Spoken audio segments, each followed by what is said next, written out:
अमरीकी सेनेटर कर्ज मर्फी ने खबरदार किया है कि जब सदर जंगी जराइम करने की बात करें तो आवाम को उस पर तवज्जो देनी चाहिए।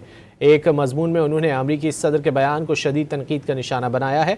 सेनेटर के मुताबिक ईरान की शहरी तंसीबात को तबाह करने की धमकी उनके दौर की इंतहाई ख़तरनाक और तशवीशनाक बातों में से एक है। उन्होंने कहा कि सदर ने आबनाए हुर्मुज़ खोलने के लिए ईरान को अल्टीमेटम देते हुए जंगी जराइम करने की धमकी को मज़ीद बढ़ा दिया है। सेनेटर मर्फी के मुताबिक अगर ईरान की तवानाई की तंसीबात और पुलों को निशाना बनाया गया तो इससे हज़ारों बेगुनाह शहरी हलाक हो सकते हैं।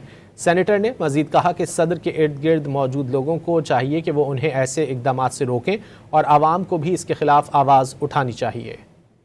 सेनेटर मर्फी के मुताबिक अगर ईरान की तवानाई की तंसीबात और पुलों को निशाना बनाया गया तो इससे हज़ारों बेगुनाह शहरी हलाक हो सकते हैं। सेनेटर ने मज़ीद कहा कि सदर के इर्द गिर्द मौजूद लोगों को चाहिए कि वो उन्हें ऐसे इक़दाम से रोकें और आवाम को भी इसके खिलाफ आवाज़ उठानी चाहिए। सेनेटर मर्फी के मुताबिक अगर ईरान की तवानाई की तंसीबात और पुलों को निशाना बनाया गया तो इससे हज़ारों बेगुनाह शहरी हलाक हो सकते हैं। सेनेटर ने मज़ीद कहा कि सदर के इर्द गिर्द मौजूद लोगों को चाहिए कि वो उन्हें ऐसे इक़दाम से रोकें और आवाम को भी इसके खिलाफ आवाज़ उठानी चाहिए।